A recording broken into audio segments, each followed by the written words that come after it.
Hello, I'm Monica Herrera. I'm back again with my second video and I'm very happy. Don't worry, I'm not gonna count all the videos, just that this is the second one and it's just kind of like the first real one. So I thought the best way to start was with something that I really enjoyed and I really love, and it's sports. I'm obsessed with football, or soccer as it's called here. My dad used to take us to watch him play when we were children, so since I was a little girl, I remember having so much fun. I will ask a lot of questions, and that's how everything kind of started.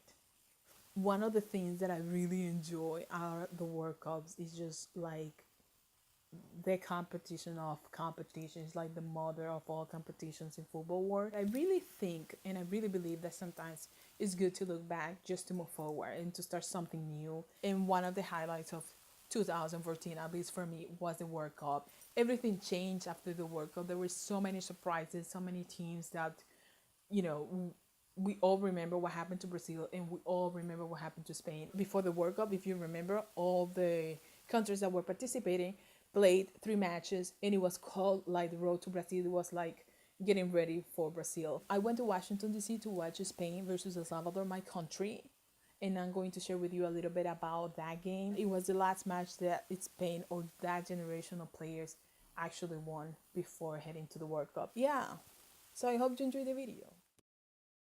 From New York City to FedEx Field Stadium. That was the scenario on Saturday, June 7, 2014. La Roja's Spain national football soccer team is known was about to play the last match before heading to Brazil to defend their title as world champions.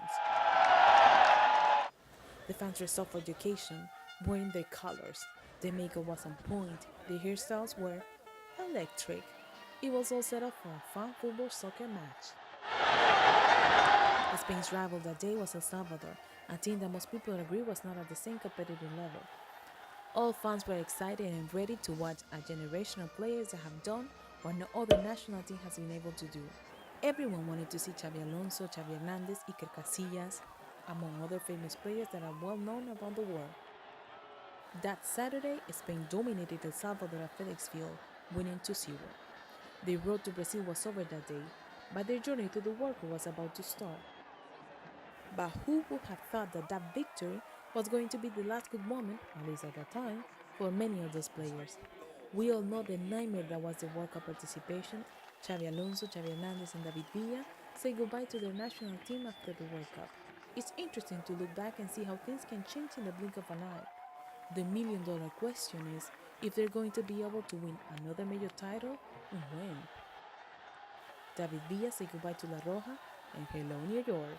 He was the first signing for the new New York City Major League Soccer team. Villa scored Spain 2 goals that day. He holds the record for most goals scored for Spain, 59 goals on 97 matches. Fans in New York can only hope that he will try to set more records and win titles for them. For the moment, they can only wait and enjoy. Huh, interesting, right?